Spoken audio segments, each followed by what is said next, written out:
अस्सलाम वालेकुम। तो कैसे आप सब? आई होप आप सब ठीक होंगे और अल्लाह ताला के ज़मान में होंगे। तो बस आज हम देखेंगे कि हम घर में जो है बाज़ार जैसी पूरियाँ हमसे क्यों नहीं बनती और हम बहुत ही खस्ता सी और क्रिस्पी सी जो पूरियाँ हैं वो घर में कैसे बना सकते हैं। तो आप लोगों ने नोट करते होंगे कि जो हम बाज़ार से पूरियाँ लाते हैं वो बहुत ज़्यादा सॉफ्ट होती हैं, बहुत ज़्यादा ऑयली होती हैं। तो वो क्यों होती हैं, आज मैं आपको बताऊँगी कि वो क्यों इतनी ज़्यादा ऑयली होती हैं और इतनी ज़्यादा सॉफ्ट होती हैं।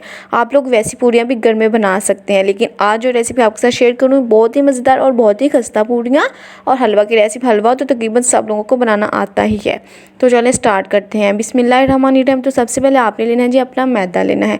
मैदा आप लोग आधा किलो ले लें, किलो ले लें, जिस हिसाब से आपको पूरियाँ तैयार करनी है उस हिसाब से आपने अपना मैदा लेना है। मैंने तकरीबन आधा किलो मैदा लिया है। और साथ ही साथ आप लेना है जी नीम गर्म पानी। बिल्कुल ठंडा पानी नहीं लेना, बहुत ज़्यादा गर्म पानी नहीं लेना, नीम गर्म पानी आपने लेना है कि आपका हाथ उस पानी में इजीली डिप हो सके और आप इजीली जो है मैदा गूंद सकें। तो आपने पानी डालते साथ साथ इसको गूंद लेना है। साथ साथ आपने इसमें आधा चम्मच नमक डाल देना है और 3 से 4 चम्मच आपने डालने हैं घी के, कुकिंग ऑयल के आपने नहीं डालने। अगर आपको पूरियाँ बहुत ज़्यादा सॉफ्ट चाहिए तो आप लोग इसमें ऑयल इस्तेमाल कर सकते हैं। अगर आपको खस्ता चाहिए तो आप लोग इसमें घी ही इस्तेमाल करें।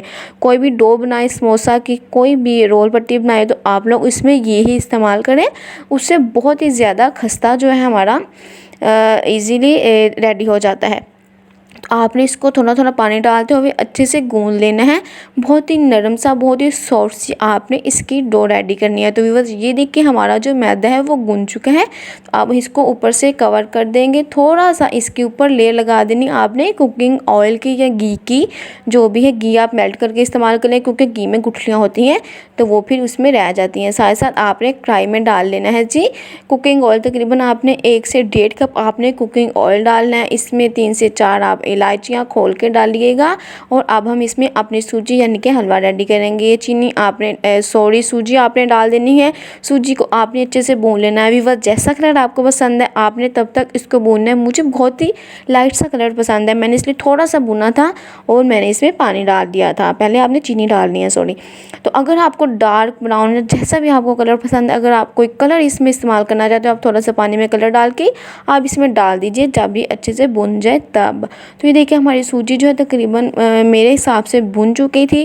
तो आपने इसमें अब डालनी है चीनी। चीनी आपने कितनी डालनी है? चीनी आपने डालनी है जितनी आपकी सूजी थी आपने उतनी चीनी डालनी है। और पानी जो है, पानी आपने जितनी सूजी थी उतना 4 दफ़ा डालना है। यानी कि आधा किलो सूजी थी तो आधा आधा किलो 4 दफ़ा डालें तो 2 किलो पानी बनता है। तो आपने 2 किलो पानी डालना है और आपने फिर अपनी सूजी जो है वो रेडी कर लेनी है जैसी आपको चाहिए। बहुत ज़्यादा सख्त करनी है, नरम रखनी है, जिस हिसाब से आपकी ख्वाहिश हो, जैसा आपको पसंद हो। फिर आपने तब तक आपने फ्लेम को रखना है, फिर आप फ्लेम को बंद कर दीजिएगा। तो ये देखें जी हमारा जो हलवा है तकरीबन रेडी है। तो मुझे ऐसा कलर पसंद था। तो ये देखिए अब हम अपनी पूरियाँ रेडी करेंगे। व्यूअर्स अगर आपको कभी मौका मिलो, आपने देखा हो, अगर आप कभी नाश्ता लेने या नाश्ता करने गए हों कि जो बाज़ार वाली पूरियाँ हैं वो डालते ही निकाल लेते हैं, कुछ सेकंड्स बस वो ऑयल में रहने देते हैं। लेकिन हम क्या करते हैं, हम घरेलू ख़वातीन, हमें होता है कि ये मैदा है ये कच्चा न रह जाए, उधर से भी पकाओ उधर से भी पकाओ, तो इसलिए हमारी जो पूरियाँ हैं वो सख्त हो जाती हैं। लेकिन जो बाज़ार वाले हैं वो डालते और निकालते, डालते और निकालते हैं, तो इसलिए उनकी पूरियाँ इतनी ज़्यादा सॉफ्ट होती हैं क्योंकि वो थोड़ी सी हीट लगने देती हैं कि जो मैदा है वो शेप में आ जाए, मैदा मुड़े ना या वो उसकी शेप ख़राब ना हो। बस अगर आपको कभी इत्तेफाक हुआ तो आपने ज़रूर देखा होगा, क्योंकि मैंने तो देखा है, इसलिए मैं आपको बता रही हूँ कि हमारी पूरियाँ वैसे क्यों नहीं बनती। क्योंकि हमें आदत है चीज़ को अच्छे से पकाने की, क्योंकि हमारा डाउट ही नहीं जाता कि अच्छे से पकी नहीं है, ये कच्ची है, ये ऐसे है, ये वैसे है। तो इसलिए हमारी पूरियाँ हैं जो सख्त हो जाती हैं।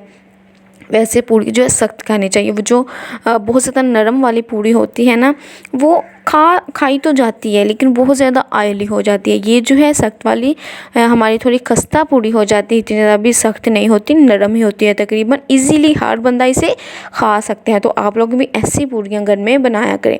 तो ये वजह देखिए जी हमारी मज़ेदार सी बहुत ही लाजवाब सी नाश्ते की रेसिपी ये रेडी है। मुझे बहुत ज़्यादा पसंद है, हलवा पूरी हो बस और कुछ ना हो। लेकिन जब फिर मोटापे का सोचती हूँ तो फिर थोड़ा सा कदम पीछे भी कर लेती हूँ। तो मुझे उम्मीद है आपको ये वाली रेसिपी पसंद आई होगी। दुआओं में याद रखिएगा, अपना और अपनी फैमिली का ख्याल रखिएगा। अल्लाह हाफिज़।